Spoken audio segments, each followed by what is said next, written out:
बहुत बहुत होली की हार्दिक बधाई। होलिका दहन आप सबको लिए एक महत्वपूर्ण त्यौहार होता है, जिस पर बड़ी प्रतीक्षा रहती है कि होलिका दहन कब है, इसके लिए क्या करना चाहिए। बहुत आशा रहती है, बड़ा इंतज़ार रहता है इसका।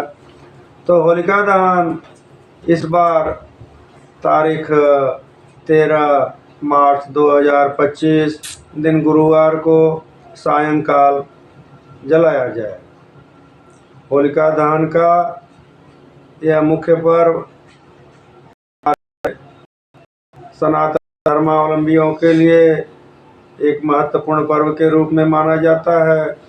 इस पर्व पर अनेक छोटे बड़े ऐसे उपाय भी होते हैं जिसको करके साल भर के लिए आप उसका लाभ उठा सकते हैं।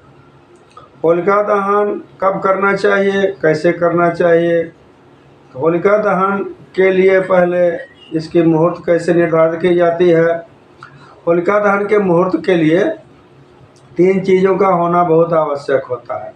एक तो फाल्गुन का महीना हो, शुक्ल पक्ष हो और पूर्णिमा तिथि हो और सायंकाल का समय हो।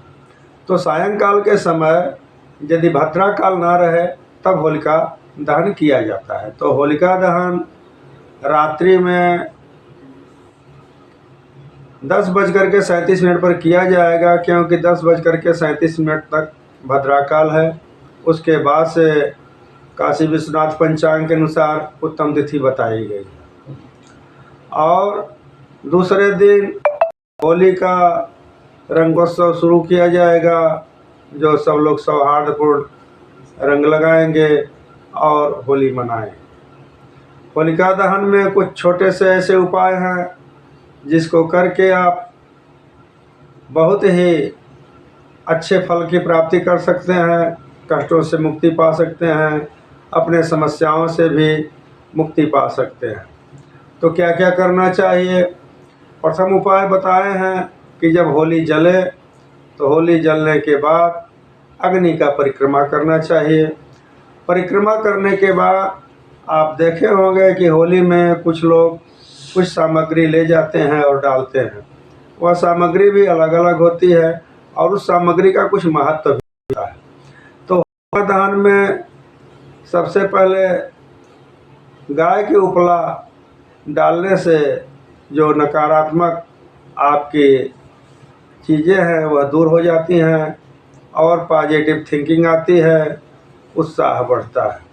वहीं पर जो कोई नारियल डालता है, तो नारियल 2 प्रकार का होता है, एक सूखा नारियल और एक पानी वाला नारियल। तो सूखा नारियल यदि अपने ऊपर 7 बार घुमा करके उसमें डाला जाए तो आपकी बड़ी से बड़ी रोग व्याधि दूर होती है और आपको स्वास्थ्य लाभ होता है। और वहीं पर यदि आपको जौ का आटा डाला जाए तो घर में समृद्धि बढ़ती है। आप देखे होंगे कि बहुत लोग बाली डालते हैं, गेहूं की बाली, जौ की बाली, चने की फली उसमें डालते हैं। इस प्रकार की बालियां डालने से माँ लक्ष्मी की अद्भुत कृपा होती है और घर में अन्न की वृद्धि होती है, माँ अन्नपूर्णा की कृपा होती है। और वहीं पर देखा जाए यदि आप चंदन की लकड़ी डालते हैं होली में तो उससे आपको क्या होता है कि आपकी सुख समृद्धि बढ़ती है, सौहार्दपूर्ण वातावरण मिलता है और आपके रिश्तों में सुगंध आती है। वहीं पर देखा जाए तो जिसका विवाह यदि न हो रहा हो, उसमें विलम्ब आ रहा हो, तो घी में पान का पत्ता डुबो करके उस पर सुपारी, लौंग, इलायची, कपूर रख करके और नारियल के साथ अगर उसमें परिक्रमा करके डालते हैं तो आपके विवाह में आने वाले अवरोध दूर होते हैं और विवाह का शीघ्र योग बनता है।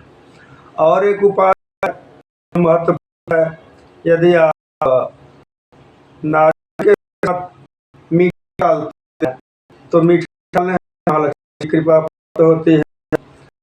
शक्कर डालने से, गुड़ डालने से आपके रिश्तों में बहुत ही मिठास आती है।